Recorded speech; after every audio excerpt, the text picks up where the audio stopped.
राजमुद्रा career academy मधील प्रतीक्षा सुरवसे. हाय प्रतीक्षा. हाय ma'am. प्रतीक्षा, सगळ्यात आधी तर तुझं खूप खूप अभिनंदन की तू आता मुंबई पोलीसमध्ये भरती झाली आहेस किंवा तुझं सिलेक्शन झालंय. आणि खरं म्हणजे हा खूप मोठा प्रवास असतो, खूप खडतर प्रवास असतो आणि तो तू पूर्ण केलास. सगळ्यात आधी सांग, घरची परिस्थिती कशी होती, लहानपण कसं गेलं? माझं लहानपण म्हणजे सांगायला गेलं तर शिक्षण माझं जिल्हा परिषद शाळेमध्ये झालं 10वी पर्यंत. नंतर 12वी फुलसांगी म्हणजे विदर्भात शिक्षण, मी मराठवाड्यातली, विदर्भात मी 10वी 11वी ते 12वी मध्ये शिक्षण घेतलं. नंतर 12वी चालू पेपर झाले की लगेच मी म्हणजे मॅडमचीच विद्यार्थिनी आहे की जी पोलीस भरतीमध्ये जॉईन झाली, तिला पण सिलेक्ट झाली ती. तिच्याकडून आम्हाला थोडी इथली माहिती भेटली आणि मी लगेच आम्ही मॅडमला थोडं कॉन्टॅक्ट वगैरे करून इथं प्रवेश घेतला आणि 2 वर्ष मी इथं शिकले आणि मुक्तमध्ये ॲडमिशन केलं माहूर तालुक्यात ग्रॅज्युएशनचं. त्याच्यानंतर मॅडमकडे आम्ही भरतीची प्रॅक्टिस चालू होती. मागची भरती दिली, त्यामध्ये थोडं यश आलं नाही, म्हणजे नवीन होतं ना तेव्हा आम्ही. नंतर मी या 2024मध्ये सप्टेंबरमध्ये ठाण्याचा पेपर दिला, जिल्हा पोलीस. त्याच्यामध्ये पण अपयश आलं. मी पण थोडी खचून गेले होते. नंतर मॅडमचा पण थोडंसं आम्हाला सपोर्ट होता. नंतर मी मुंबईचा पेपर दिला, कारागृह आणि चालक पोलीस. त्याच्यामध्ये सिलेक्शन झालं आणि कारागृहाचं थोडे मार्क कमी आले म्हणून त्याच्यामुळे मध्ये नाही झालं. अच्छा. घरची परिस्थिती अत्यंत नाजूकच होती. 2 बहिणी होत्या, त्यांचे पण लग्न झालेले आहेत. एक भाऊ, तो पण लहान आहे. आई वडील शेती करतात आणि त्यांनी शेती करत करत माझं शिक्षण पूर्ण केलं. बराचसा खर्च पण येतो, ते पण मॅडमनी पण कमी रेंट म्हणजे फीजमध्ये आमचं ॲडमिशन घेतलं. तिकडं पण मागासवर्गीय भाग असल्यामुळे मॅडमनं थोडी फी कमीच केली आमच्यासाठी, नाही का. आणि पांडुळे मॅडमकडे किती वर्षापासून आहेस तू? मी 2 वर्ष झाली, 2 वर्ष 1-2 महिने एक्स्ट्रा. अच्छा. मग जेव्हा तू इथे आलीस नगरमध्ये, सगळं नवीन असेल, मग कसं तू यांच्यामध्ये सामावून घेतलंस? खरं तर मी इथून शून्यातूनच सुरुवात केली. परत मॅडमचा स्वभाव पण अत्यंत मायाळू, प्रत्येक मुलाला समजून घेणं, मोटिवेशन देणं, प्रत्येक गोष्टी त्यांना सांगणं आणि त्यांच्यामुळे आमचं थोडं कॉन्टॅक्ट पण जास्त, नाही का, जवळ त्यांच्या राहणं. मॅडमनंच ऍडजस्ट केलं. मग मुली पण थोडं नवीन करमायचं नाही, पण नंतर सगळ्या गोष्टी मॅडम आमच्या ऍडजस्ट केल्या, खाण्यापिण्यापासून सगळं त्यांनीच बघितलं. तर मग हे सगळं करत असताना आम्हाला सांग, जे मुलं आता पोलीस भरती करत असतील तर त्यांना सांग की तुझी दिनचर्या कशी असायची इथे आल्यापासून? माझं शेड्यूल एकदम जसा मॅडम सांगतील एकदम तसाच असायचा. म्हणजे मग कसं असतं तुमच्या करिअर अकॅडमीचं शेड्यूल? आमचं शेड्यूल सकाळी 5 ते संध्याकाळी 10 पर्यंत एकदम बिझी असतो. 5 ते 8 आम्हाला ग्राउंड असतं आणि त्याच्यानंतर थोडा ब्रेक असतो फ्रेश वगैरे व्हायला. 9:30 ते 1 वाजेपर्यंत लेक्चर्स असतात. मग नंतर थोडा ब्रेक असतो आराम वगैरे करायला. ग्राउंडमुळे विद्यार्थी पण दमतात त्याच्यामुळं. आणि नंतर 5 वाजेपर्यंत 5 ते 6 पर्यंत गोळाफेक असतो आणि 6 ते 10 वाजेपर्यंत आम्हाला सारखा अभ्यास असतो. अच्छा. मग हे जे ग्राउंड आहे ते कुठे करता तुम्ही? कोणत्या ग्राउंडवर जाता? मी वाडा पार्कला ग्राउंडवर जातो आणि हप्त्यातून 2 दिवस लॉंग रूट असतो आमचा, मिरोली बाबा, चांदविवी, पहाडावर वगैरे. मग ग्राउंड जसं मॅडम अकॅडमीमध्ये सगळं शिकवतात, तर मग ग्राउंड कोण करून घेतं तुमच्याकडून? ग्राउंडसाठी वेगळे शिक्षक, प्रत्येक विषयासाठी तिथं वेगवेगळे शिक्षक आहेत. ग्राउंडसाठी वेगळे आणि बाकीचे विषय पण मॅडमला एकटीला हँडल नाही होत, त्याच्यामुळे बाकीचे पण वेगळे शिक्षक. तर कोणकोणते शिक्षक आहेत तुम्हाला शिकवायला? मॅथ्ससाठी लिपणे सर आहेत आणि GK साठी हितेश सर आहेत आणि आमचे पांडुळे मॅडम स्वतः मराठी शिकवतात. अच्छा. मॅथ रिजनिंग लिपणे सर घेतात. आणि मग हे जे अभ्यास करतेस तू, तर त्यामध्ये कोणकोणते पुस्तक तुम्ही रेफर करता? कोणाचे पुस्तक असतात? आतापर्यंत झालेले सगळे क्वेश्चन पेपरचे रिवाइज करायचं आणि बाळासाहेब शिंदेचं मराठीचं पुस्तक असतं आणि मॅथचं पण एक पुस्तक असतं, त्याच्यामधला पण अभ्यास असतो, मॅथ आणि रिझनिंग असतं. सो मग तुम्ही आणि अख्खं ऑल GS असतं, करंट अफेअर्स वगैरे सगळं. आणि मग हे करत असताना तुमचं दिनचर्या आता पूर्ण बिझी असते, शेड्यूल पूर्ण बिझी असतो. सो तुम्ही जेव्हा ग्राउंड करता किंवा म्हणजे सुरुवातीला जेव्हा तू ग्राउंड केलंस तेव्हा काही असं व्हायचं का की पाय दुखणं, हात दुखणं, शरीर दुखणं?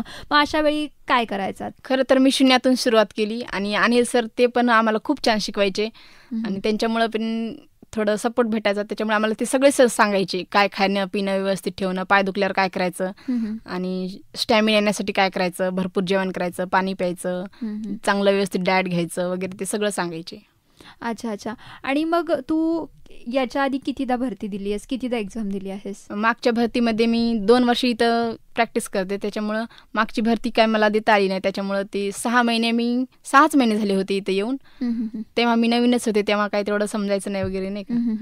मग नेक्स्ट मी सप्टेंबर महिन्यात ठाण्याचा पेपर दिला. भरती ही 2022-23ची ठाण्याचा पेपर दिला, त्यात अपयश आलं. त्यात मग मॅडमनंच आम्हाला हँडल केलं, समजून घेतलं वगैरे, समजून सांगितलं. मला तर परत वाटायचंच नाही की मी परत तयारी करावं का काही. अख्खी खचून गेले होते तिथंच. मग परत मी मुंबईचा पेपर दिला, कारागृह आणि जिल्हा चालक पोलीस. त्याच्यामध्ये मला यश आलंय. अच्छा, जेव्हा हे कळालं की तू भरती झाली आहेस किंवा तुला यश मिळालं, तेव्हा काय होता फिलिंग्स, काय वाटलं? खरं तर एकदम डोळ्यात पाणीच आलं. कारण किती दिवसातून मी पण वाट बघत होते आणि घरचे पण, आणि सगळ्यांनाच अपेक्षा होती की मी पोलीस व्हावं. आणि तर खरं म्हणजे बघ, तू खरंच लकी आहेस त्या मानाने की 2-3 अटेम्प्टमध्ये तुझं लगेच लागलं. खूप काही जण 5-5 वर्ष, 6-6 वर्ष करतात. सो जेव्हा तू हे सगळं घरच्यांना सांगितलंस, फॅमिलीला सांगितलंस, कुटुंबाला सांगितलंस, त्यांना कसं वाटलं? त्यांना तर खूप आनंद झाला माझ्यापेक्षा जास्त. त्यांना पण खूप अपेक्षा होती की मी लवकर पोलीस व्हावं.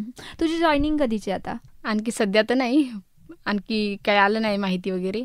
लवकरच होईल 1 महिन्यात. बट तोपर्यंत मॅडमकडेच आहेस इथेच? हा, इथे काही गावाकडे काही. अच्छा. मग जेव्हा तुझी हे चालू होती की अकॅडमीला होतीस, मग घरी जायला भेटायचं, घरी जायचीस? हा, घरी जायला भेटायचं, पण 2-3 महिन्यांनी वगैरे. कारण आमचं गाव पण तिथून 500 किलोमीटर अंतरावर आहे, त्याच्यामुळे आम्ही लेटच जायचो गावाकडं.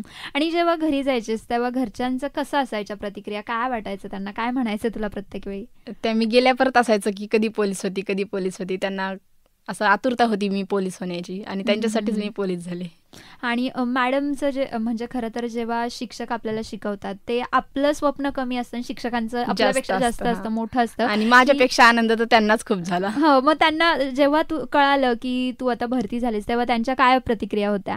त्यांना खूप आनंद झाला, आणि त्यांना पण वाटायचं की लवकर भरती व्हावं म्हणून मी. त्यांच्या पण खूप अपेक्षा होत्या. मला नेहमीच त्यांचा सपोर्ट असायचा, प्रत्येक वेळी, प्रत्येक दिवशी सपोज की मी काय करावं काय नाही. मोबाईल जास्त बघितला की लगेच आम्हाला मॅडम पद्धतशीर सांगायच्या, समजून सांगायच्या काय करावं काय नाही. दिवसभरचं शेड्यूल आम्हाला अख्खा मॅडम सांगायच्या. अच्छा.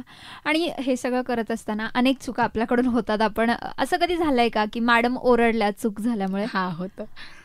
खरं तर मॅडमला नीट चांगलं व्यवस्थित राहणं हे खूप आवडतं, आणि प्रत्येक वेळेस ते चांगलं संस्कार पण चांगलेच देतात. मुलींसाठी एकदम बेस्ट आहे ती अकॅडमी.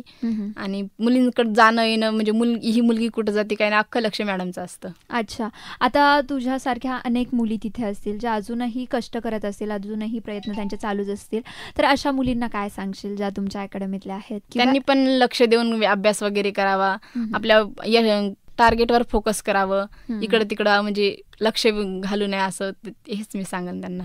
अच्छा, तर प्रतीक्षा, जेव्हा तू भरती झालीस असं कळालं किंवा तुला कोण सांगायला आलं सगळ्यात पहिले की तुझं सिलेक्शन झालंय, तू कुठे पाहिलंस? सगळ्यात पहिले मला मॅडमचा कॉल आला होता आणि लिस्ट लागली म्हणून त्यांचा फोन आला सकाळी. मला विश्वासच होत नव्हता की मी पोलीस झाली म्हणून. अच्छा, मग तुम्ही जल्लोष कसा साजरा केला, कसा जल्लोष केला की एवढी मोठी बातमी? त्याच दिवशी सिलेक्शन झालं, त्याच दिवशी मॅडमनी पण जागा घेतलेली नाही का, त्याचं पण उद्घाटन, ती पण बातमी त्यांना कळाली, आणि ही पण, दोन्ही पण एकाच दिवशी.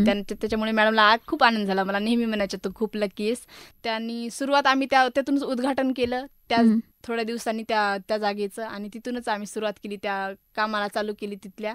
आणि नंतर गुलाल वगैरे उधळून खूप आनंद व्यक्त केला विद्यार्थ्यांनी पण. अच्छा. सो अशा प्रकारे तुम्ही जल्लोष केला आहात. आज तुला सक्सेस मिळालंय, तू आता भरती झाली आहेस, हे सगळं तुझ्या फॅमिलीमुळे किंवा राजमुद्रा करिअर अकॅडमीमुळे, मॅडममुळे झालंय. तर या सगळ्यांना काय सांगशील? खरं तर घरच्यांनी मला खूप सपोर्ट केला, मॅडमचा तर विषयच नाही, त्यांनी पण खूप सपोर्ट केला, वेळोवेळी मला मार्गदर्शन दिलं. विद्यार्थ्यांनी पण मला मार्गदर्शन दिलं, ग्राउंडवर वगैरे सगळीकडे मला खूप तेच मिळालं. त्याच्यामुळे मी पण पोलीस झाले. त्यांचं खूप खूप आभार मानते. ओके, आणि आता तू भरती झाली आहेस, तर मग तुला काय वाटतं की पुढचे काय स्वप्न आहेत, की पुढे काय करायचं अजून? आता मी आता पोलीस झाले, पण याच्यापेक्षा वरची पोस्ट मला मिळवायची, मी याच्यासाठी आणखी अभ्यास करेन. अच्छा, नक्कीच. आणि ज्या मुली, बऱ्याच मुली अशा असतात की जसं की तू पण एक सामान्य परिस्थितीतून, सामान्य घरातून आलेली आहेस, पण मॅडम तुला भेटल्या, मॅडमनी तुला सपोर्ट केला.